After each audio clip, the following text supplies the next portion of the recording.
สบายดีอันนี้ก็ได้มายืนอยู่ท่าเรือที่เพิ่นนำคนท่องเที่ยวขี่เรือเลาะเล่นตามเบย์แอเรียแถวนี้นะอันนี้เป็นคลองว่าGolden Gate Ferry ในเรือพวกนี้เรือนำเที่ยวนี่อันนี้เป็นมองจอดรถอันนี้เพื่อนมาก็เอารถจอดไว้นี่พาร์กิ้งลอตมึงดูบักง่ายบักกว้างนะคนมาเที่ยวเล่นน่ะนะพูนเรือนำท่องเที่ยวจนจอดไปฮอดพุ่นแหละอันนี้มันอู่เรือทางเข้าไปห้าเรือนี่มึงดูเรือตัวเฟรี่เพิ่นนำท่องเที่ยวนะจะพอฮอดเที่ยวเพิ่นออกพอฮอดเฟียนเพิ่นออกเพิ่นมาจอดไว้อันนี้พูนแหละอันไปพูนมันอ่าวของซานฟรานซิสโกขี่ไปพูนแหละไปสุดพุ่นเราจึงเป็น Golden Gate Bridge ที่มีชื่อเสียงดังทั่วโลกนะจะไปทางพุ่นเมื่อเดียวก็สิไปพุ่นแล้วเนี่ยนะแต่ว่าฮักมาเลาะถ่ายรูปให้เบิ่งซื่อๆแถวนี้นะมองเพิ่นนำเรือท่องเที่ยว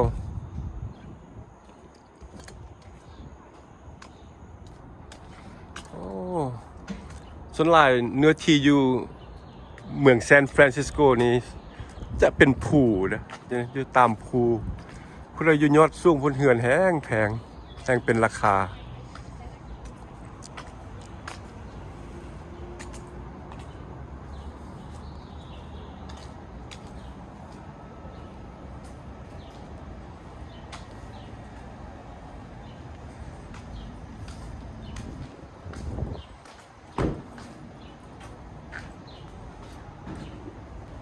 อันนี้เป็นรายการของเพิ่นเพื่อจะขี่เรือแนวใดมันจะบอกอยู่นี่หมดอันนี้นะ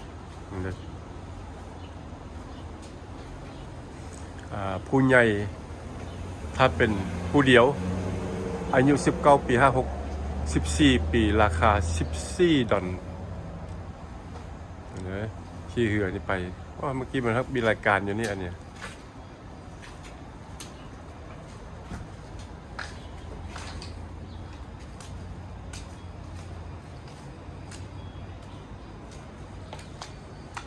เป็นเกี่ยวกับเป็นมาชีนอยู่นี่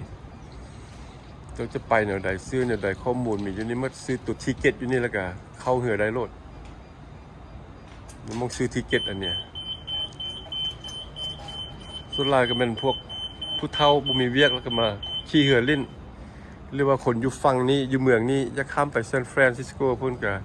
บ่อยากขับรถไปก็มาซื้อทิเก็ตนี่แล้วก็ขี่เหือไป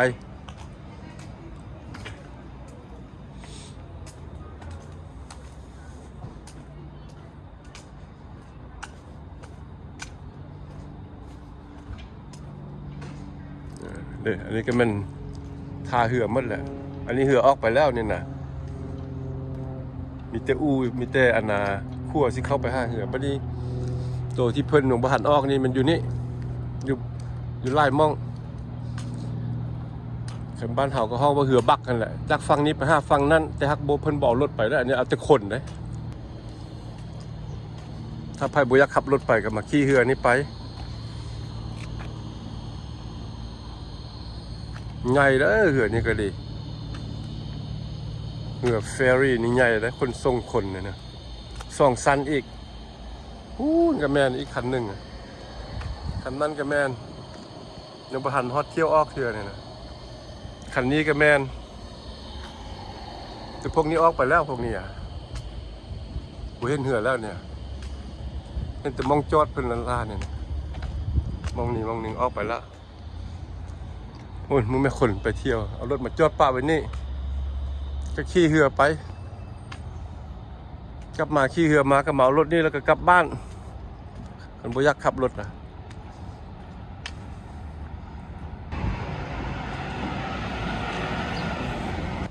นี่บอกกัน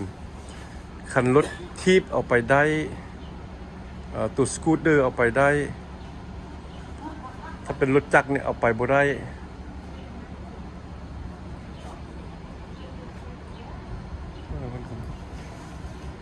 เอาแต่คนกับรถทีบกับตัวสกูตเตอร์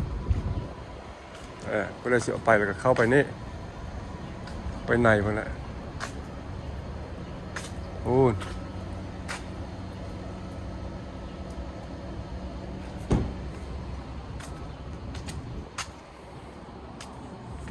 อันนี้มันกำลังจะไป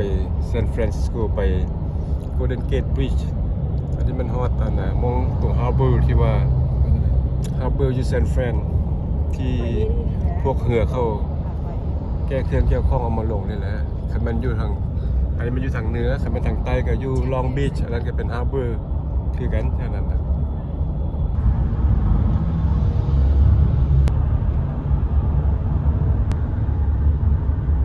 ดาวเทาโอ๊คแลนด์มันเมืองโอ๊คแลนด์ One Richmondเนี่ย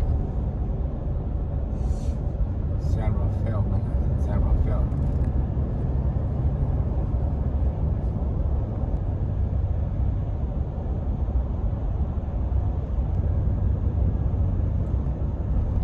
ฝากนี่เขาจะว่าค่อย Richmond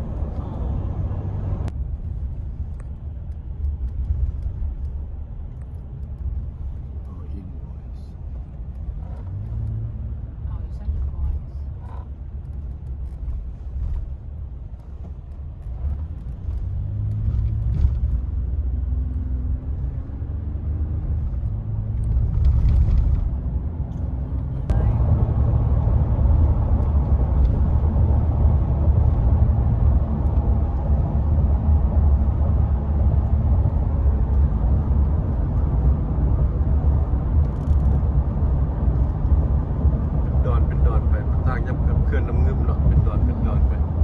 น้ำท่วมแล้วก็เลือดแต่ดอนนี่มันขั้วข้ามทะเลจากฝั่งหนึ่งของอันน่ะทางเมืองอันน่ะริชมอนด์ไปหาทางซานฟรานซิสโกไปนี่ ทั้งหลัง ทางดังตัว Golden Gate Golden Bridge Gate มันเนี่ย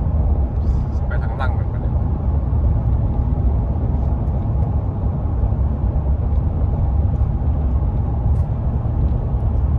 บ่ได้อันน่ะข้อมูลเนาะยาวจักแมตรเด้ยาวจักไม้ขั้วตัวนี้ มัน บ่ได้บอกฮู้เด้อคอมเมนต์ลงมาเบิ่งเด้อมันขั้วตัวนี้มันยาวจักแมตรจักไม้ข้ามทะเลแท้แล้วยาวได้ขั้วตัวนี้ มันเป็นซื้อเมียกับผัวกันนะ แล้วขั้วยัง ไปเอ็ดรีเซิร์ชแล้ว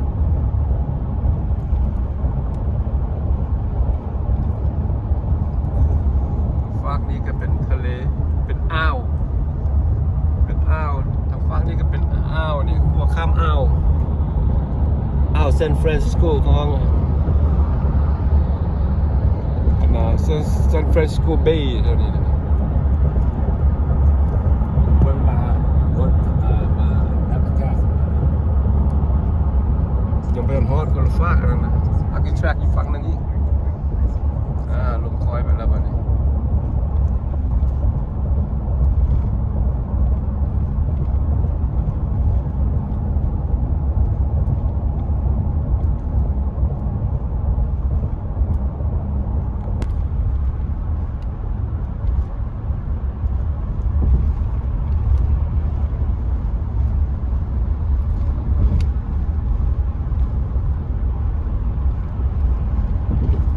เพียตัวนั้นก็เอายาวเนาะคุณต้องโอ้เดี๋ยวรถนี่ ตัวนั้นไม่ได้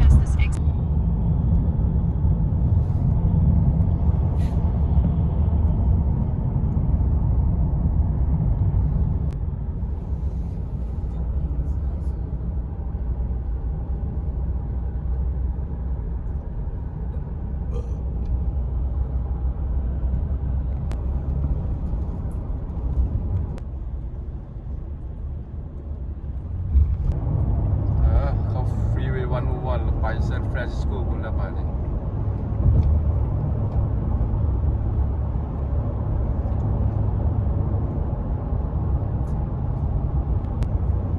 ทางเหนือทางซานฟรานซิสโกนี่มีต้นไม้เขียวงามเด้อคือทางซาวบุคือทางใต้เด้อทางใต้แล้วมันมีแต่ภูมีต้นไม้เขียวงามแต่ว่าพูดอันน่ะธรรมชาติฝนตกคือสิอุดมสมบูรณ์แล้วอย่างนี้มันต้นไม้เขียวงาม มันมักป้าเลยสิมันมีต้นไม้แล้ว โอ้งามเว้ย ว้ยวิวอย่างนี้ผู้ใดมีเงินอยู่แถวนั้นนี่สบายนั่งตากอากาศกินลมอากาศสดที่แท้ได้อยู่แถวนี้อ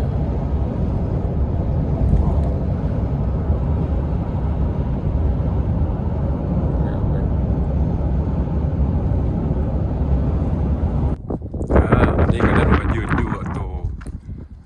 Golden Gate Bridge Viewpoint อะไรนี่เลยพี่ฮักบ่แม่นทางฝากซานฟรานซิสโกเด้อทางเบื้องตรงกันข้ามตัวสูงใหญ่งามขนาดอันนั้นมันขั้ว Golden Gate Bridge ที่ว่าดังที่สุดในโลกนี่แหละผู้ใดมาผู้ใดก็อยากเห็นที่มีชื่อเสียงกองโลกเพิ่นน่ะเขาฝากนั้นเป็นเมืองซานฟรานซิสโก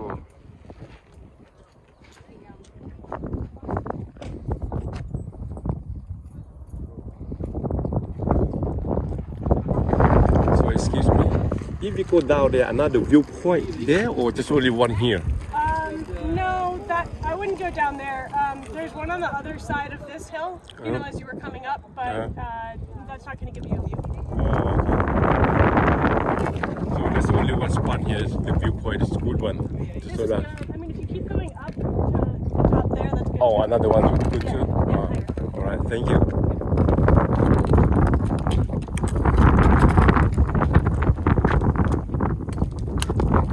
ตัวนี้มัน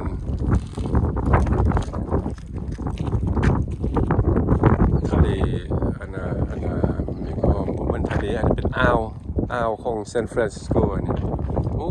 ยาวไปหมดกว้างแต่ว่าอากาศจะมืดมัวไปหนึ่งก็จะเป็น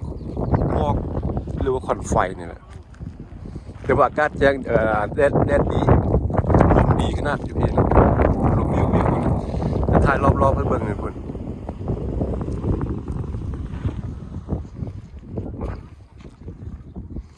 มองจุดชมวิวอันนี้นะจุดชมวิวมองจอดรถชมวิว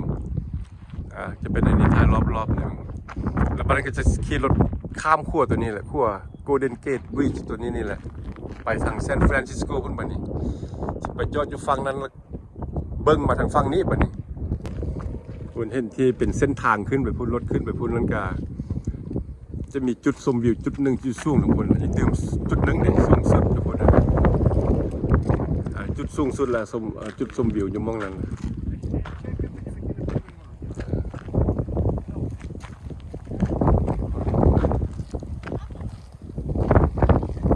ผมเห็นทางสุดขั้วเพราะว่าภูตัวนั้นมันบังกันหน่อยหนึ่งต้นเมืองซานฟรานนั่นแหละของซานฟรานซิสโกดาวทาวน์อยู่พูนไกลเติบอยู่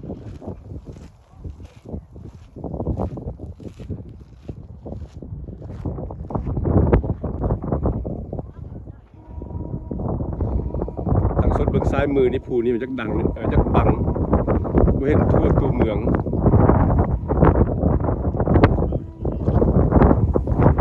ลมแรงดีขนาดพุ่น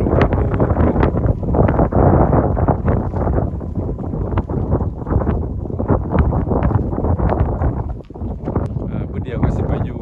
จุดชมวิวอีกฝั่งหนึ่งในเบื้องนั้นพุ่นอันนี้ผู้เดียวก็สิขี่รถไปหาจุดชมวิวอยู่ฝั่งนั้นผู้เดียว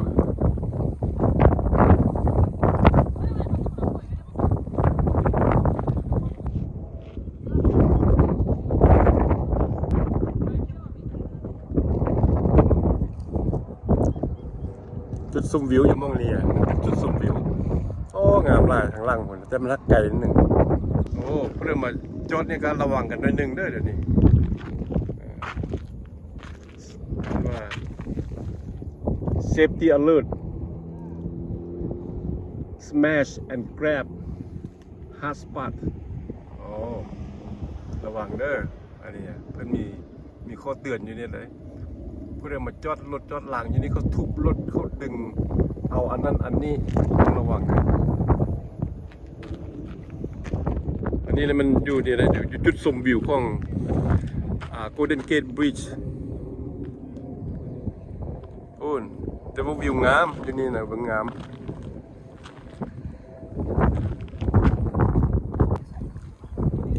ถือ ว่าสูงเติบเด้อนี่นะถ้าว่าย่างลงไปลุ่มนี่ก็โอ้สั่นขนาดเลยนี่โอ้ลงไปลุ่มเลยนี่ต้นไม้นี่ก็สูงสมควรแล้วแต่ว่าผู้ที่มายืนอยู่นี่สูงกว่านี้อีกเนี่ยต้นไม้นี่นะบ่แม่นน้อยๆแล้วบ่แม่นต่ำๆเลยนี่เด้เพราะใหญ่ๆเพิ่งสูงเลยนี่แต่ว่าผู้จุดชมวิวนี่มันสูงกว่าต้นไม้นี่อีกนี่ถือว่ามองมายืนอยู่นี่มันสูงสำได้นี่คือว่า1 กิโลเมตรพุ่นละตักพื้นดินพูดมา5พี่นะเฉพาะที่นี่แต่ว่าคันที่เทียบใส่ระดับน้ำแล้วก็ขึ้นมาหาภูนี่ก็โอ้ก็หลายแมตรเติบได้นี่นะถือว่าจากแมตรถือว่าสูงเติบนี่จากระดับน้ำขึ้นมาหาภู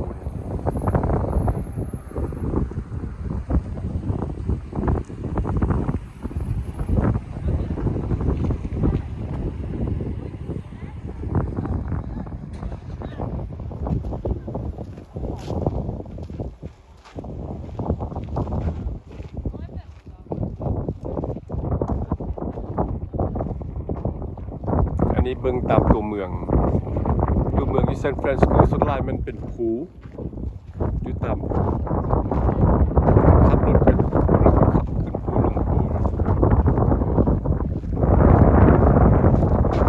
อยากมีควันไฟนี่แหละแบบบ่อยากจะแจ้งเป็นนั่นนะครับแต่กระบวนควันไฟเขาเอาไว้ที่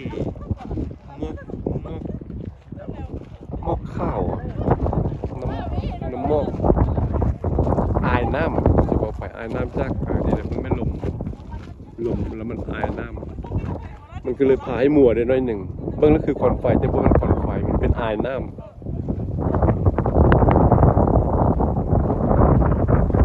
มัวไปเมื่อกับอายน้ำมอก สิว่าเราคอมเมนต์แทบ อันนี้มันขี่รถลงคอยไปแล้วเด้อนี่จากจุดชมวิวลงไปขั้วโกลเด้นเกตพุ่นแล้วบัดนี้ใกล้จะฮอดขั้วโกลเด้นเกตแล้วบัดนี้ข้ามไปทางเมืองซานฟรานซิสโกพุ่นบัดนี้ใกล้เข้ามาอันนี้ก็จุดหนึ่งชมวิวอยู่เท่านี้ Turn right to merge onto US 101 South toward San Francisco.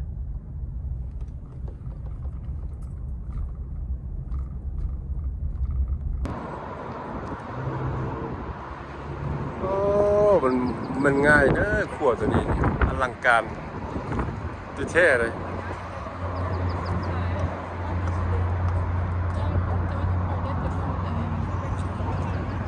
เด็กข้ามมันเลยไปซอดของคุณเลยอันนี้ก็ได้มาอยู่อีกนะฝั่งหนึ่งของขั้วโกลเด้นเกตบริดจ์อันนั้นแล้วมันมาแต่ทางพูดนะพอแต่ทางเมืองริชมอนด์ม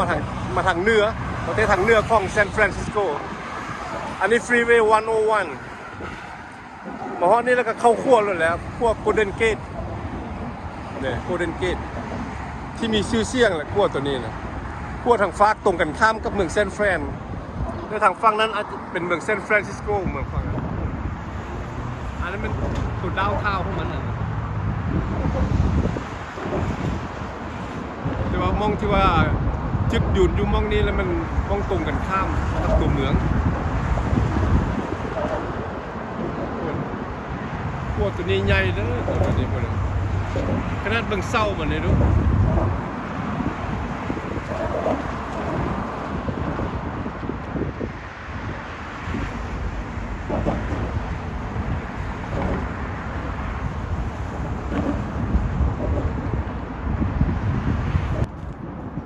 อันนี้กำลังย่างรถขั้ว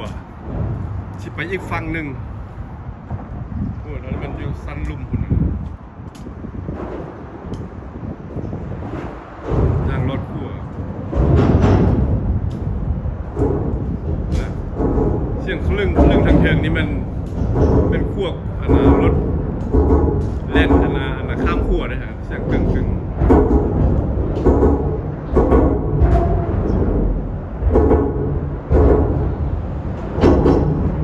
โอ้เป็นตาย่านเว้ยเชิญโอ้ตกใจแท้เพราะว่าขั้วนี่มันเป็นขั้วเล็กเนี่ยทันทีเลยขั้วเล็กครึ่งข้างเป็นขั้วเล็ก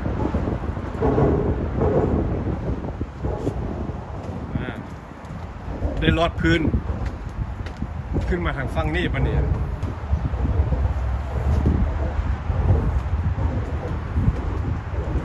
มาฮอดอีกจุดหนึ่งของฝั่งนี้แล้วปะเนี่ย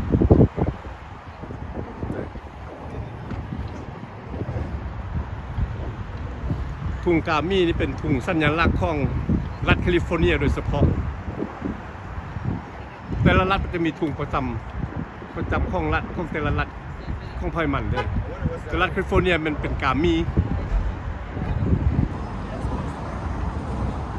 นี่ก็มาฮอดอีกถึงฝั่งหนึ่งจุดนี้จุดชมวิวอีกถึงฝั่งหนึ่งโอ้เพิ่นมีเพิ่นมีค่ายมักหยุ่มค่ายมักไม้นั่นแหละว้าว How much is it for this one? $10. Oh, จอกหนึ่ง$10. Really $10? Oh, this $10? Oh, okay. Wow, looks good. Okay, yeah, cheap one. Huh? All right. Thank you. No, thank you. เพิ่นจะเอาให้ลองเบิ่งว่าซั่น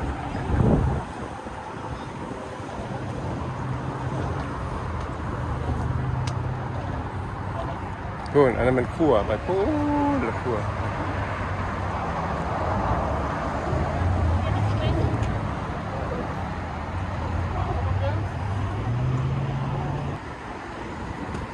โอ้เดี๋ยวพวกนั่งรถชมวิว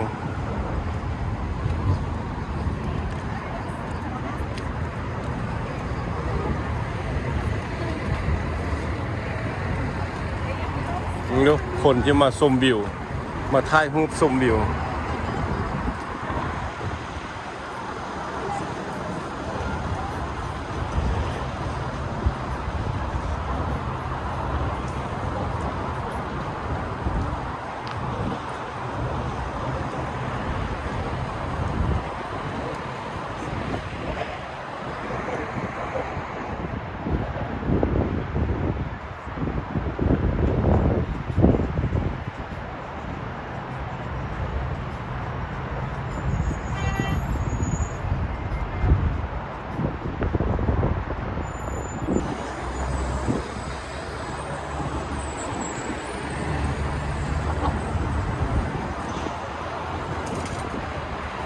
และเมืองตัวอันนั้นมันตัวดาวเทาซานฟรานซิสโกด้วยนะ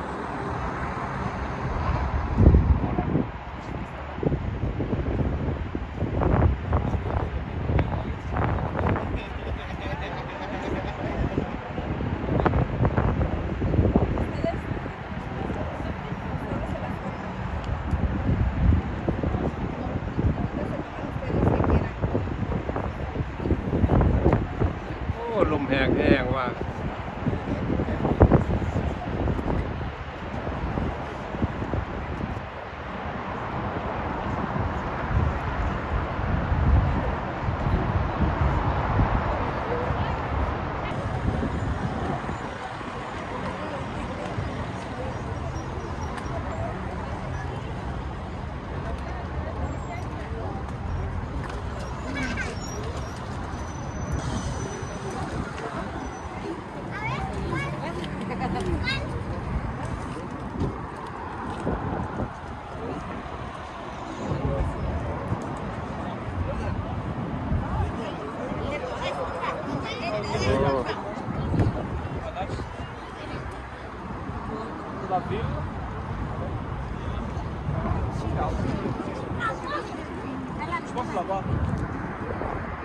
เพิ่นขี่เหือ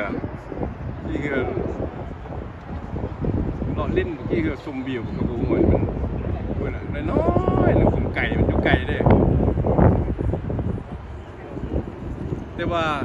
เป็นเกาะที่มีชื่อเสียงดังอยู่นี่ก็คล้องว่าดอนอาร์คาทรัสมันจะมีชื่อเสียงโด่งดังตะกี้มันเคยเป็นคุกเด้อันนี้แหละเขาเอาไปแสดงนั่งเขาเอาไปเฮ็ดข้าวเฮ็ดยังอยู่ให้คนได้เบิ่งได้ฮู้กันคือมันมองนี้นี่แหละแบบที่ว่าเอาคนมานักโทษที่ว่าโทษหนักเอามาไว้นี่เพื่อว่า การโตนคุกแฮกคุกจะบ่มีเกิดขึ้นกันแฮกคุกก็มีแต่ข้ามน้ำอย่างเดียวข้ามน้ำนี่มันต้องเป็นไปบ่รอดต้องตายจากน้ำนี้คันว่าปลาบ่กินปลาสลามบ่กินแล้วก็มันสิไปบ่รอด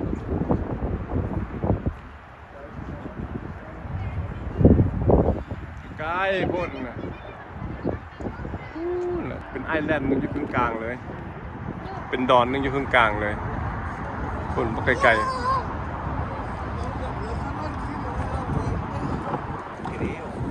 เนาะทุกคนมาชมวิวแถวเนี้ย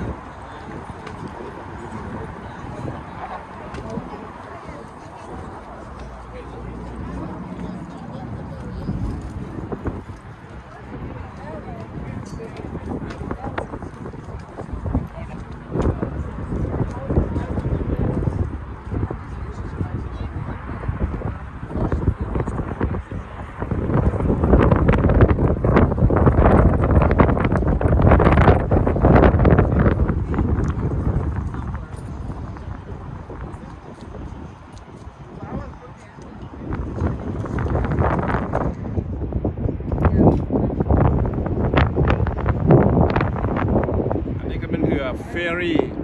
ฟรี่ที่ว่าจากเซนฟรานข้ามกองรถขั้วตัวนี้ไปหาอีกฝั่งหนึ่งที่ว่าเขาจะขับรถมาเขาจะได้ขี่เรืออันคนนะไม่ได้คนรถเลยเรือบักนี่นะจากฝั่งหนึ่งไปหาฝั่งซานฟรานซิสโกเพราะว่าเพื่ออยากขับรถเข้าไปมันรถติดยังขี่เรือเอารถมาจอดไปฝั่งนี้ขี่เรือไปฝั่งนั้น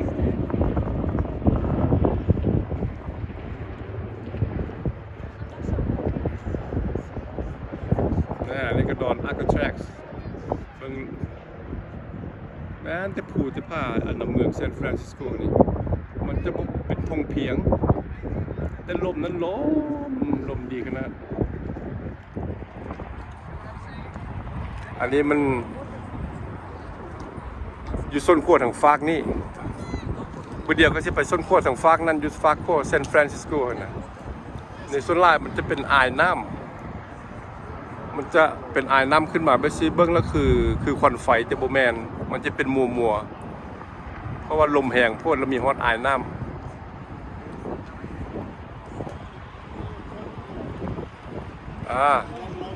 อันนี้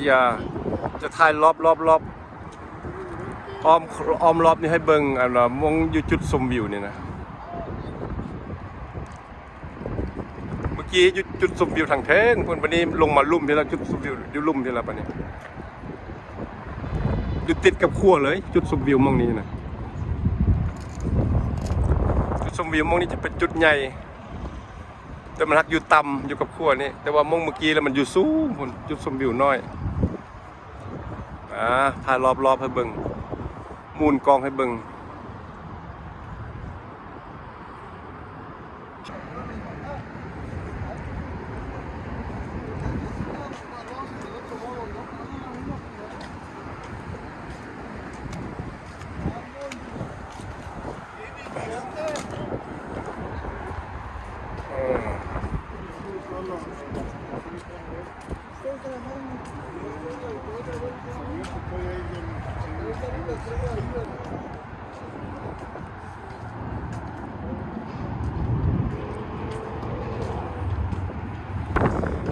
รถคันนั้นท่าน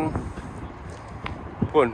นั่งชมวิวมาแต่ทางเมืองซานฟรานซิสโกมาทางฝั่งนี้ขี่หลังคาปุ่นแบบสบายกินลมชมวิวทางเทิงพุ่นแต่ว่าทางลุ่มมันรถ2 สันเดี๋ยวทางลุ่มมันแล้วมันก็นั่งเบิ่งคือกันแต่ว่าคักแท้กับทางเทิงพุ่นแล้วรถนั่งชมวิวอันนี้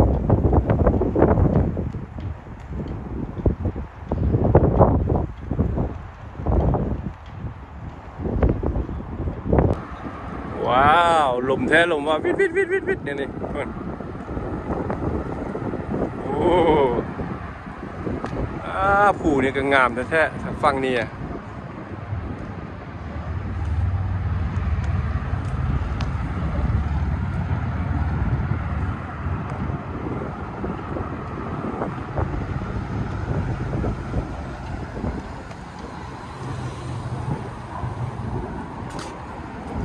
ย่างรถขั้วกลับคืนไปเนี่ยจะได้ย่างรถขั้วกลับคืนไปแล้วบัดนี้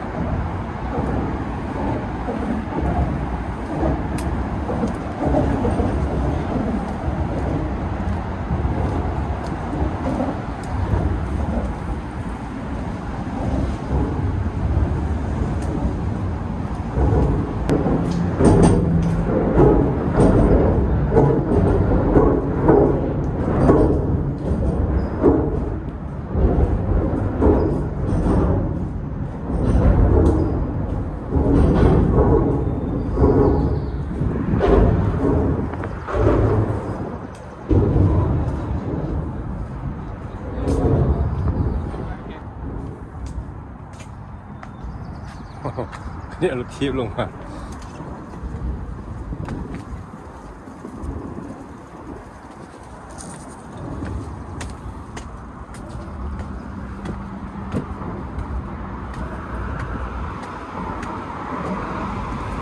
ขึ้นมาฟังนี้แล้วบ้านนี้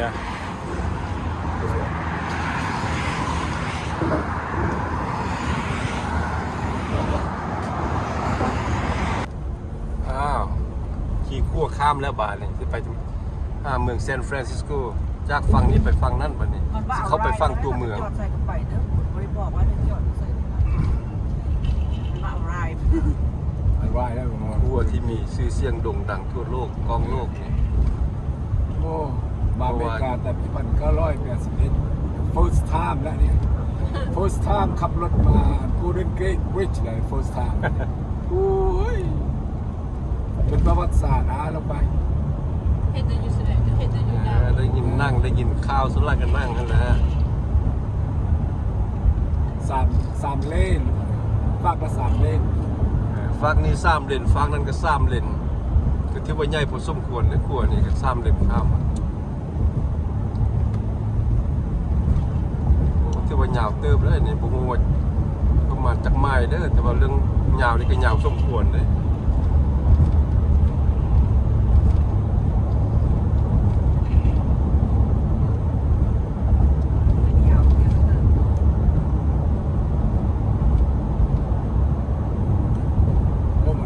มันได้คนยากขาด แต่ว่าทางซ่องฟ้าก็มีมองให้คนข้าคนย่างเลยอันมีย่างข้ามขั้วนี่นะคนย่างก็มีย่างฝั่งนั้นมาฝั่งนี้ย่างถ่ายรูป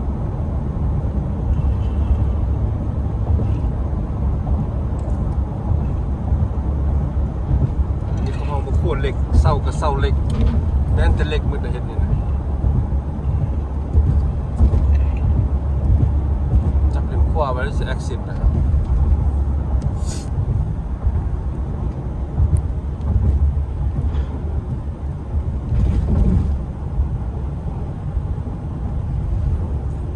ห่างๆมันจะเห็นพาย exit มันต้องเห็น exit แล้วออกหมดเลยมันบังหมดเลย ไม่เลย มันได้ exit แล้วก็ exit เลยนะ